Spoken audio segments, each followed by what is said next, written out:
I was working with a team on healthy teaming behaviors, and I asked them what accountability was. Someone said, accountability is knowing who to blame when everything goes wrong. No. Everyone seems to jump here for accountability, thinking about blame. And if you do that, it just ends up setting a bunch of silos where nobody wants to work together. Accountability is about establishing where there's commitment and who ultimately is going to help drive the action and outcomes.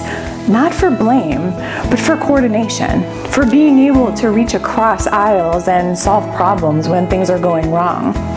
If you're in an organization that has several members of a team working on different parts of a problem and someone early on hits a snag, you don't just blame them. You have to know who's accountable so that you can figure out how to unpack the problem and help it move forward.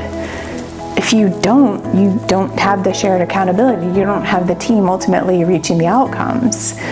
In so many organizations, people are really tempted to say, that's not my problem, that's theirs. They didn't do what they were supposed to do. I can't do my piece until they do theirs.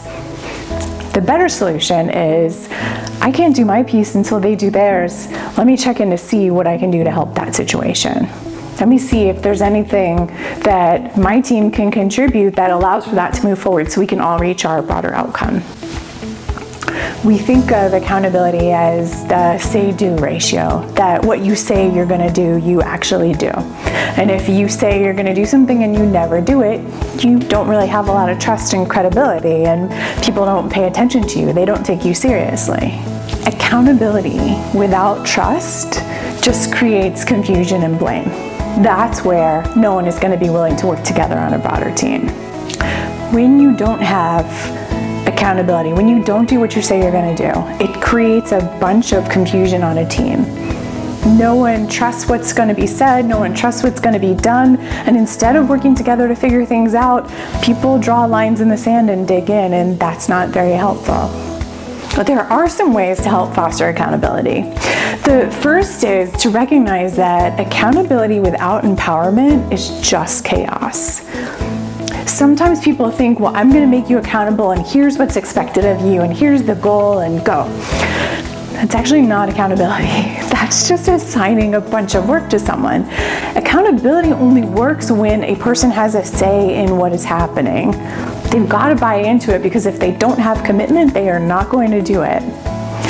To really make sure that you are getting the best out of someone, it's a joint conversation for what the desired outcome is. The person chooses how they're going to get there, how they put their strengths together to achieve that outcome, but it's got to be a joint discussion, because if there's no commitment, you're not going to have the outcome. And if you have that accountability, but you're not empowering the person to do the work, you're just going to create chaos. First thing, set expectations together. Have a conversation about what those desired outcomes are, and make sure there's understanding and agreement. Second thing is, make sure the person has commitment. That's going to come out in that conversation when you talk about it and the person feels like they have a say in what they're shaping and the outcome that's expected of them. Third is, you check in on the progress. Sometimes accountability falls down on teams because they wait to the outcome and it's not achieved, and they never stopped at key points along the way to see what was potentially going wrong, to dig into the risks and see how to solve them. Once you have the agreed outcome and the commitment, you've got to have these regular check-in points to gauge progress and see where any shifts are needed. Along the way, sharing feedback and insights is so important.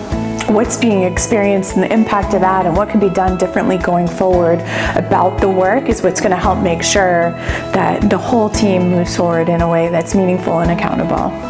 And the fifth one is consequences. And people tend to jump immediately to accountability has negative consequences. But accountability should have positive consequences too.